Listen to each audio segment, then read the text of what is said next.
Menteri Luar Negeri Israel Yair Lapid pada Senin 2 Mei 2022 mengecam Menteri Luar Negeri Rusia Sergei Lavrov karena menuduh Adolf Hitler mungkin berdarah Yahudi dan telah memanggil duta besar Rusia untuk melakukan klarifikasi. Sejak invasi Rusia ke Ukraina pada 24 Februari, Israel telah berusaha untuk menjaga keseimbangan antara kedua belah pihak. Tetapi pernyataan Menteri Luar Negeri Rusia ke media Italia telah memicu kemarahan di Israel.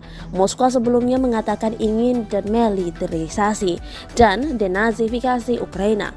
Berbicara kepada media Italia dalam sebuah wawancara yang dirilis pada Minggu 1 Mei 2022, Lavrov mengklaim bahwa Presiden Ukraina Volodymyr Zelensky mengajukan argumen tentang jenis rasisme apa yang dapat mereka miliki jika dia sendiri adalah seorang Yahudi.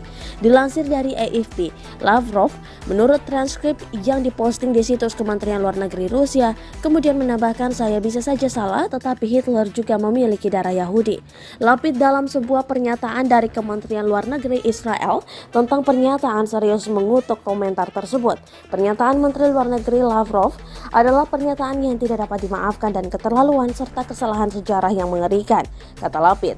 Orang-orang Yahudi tidak membunuh diri mereka sendiri dalam Holocaust.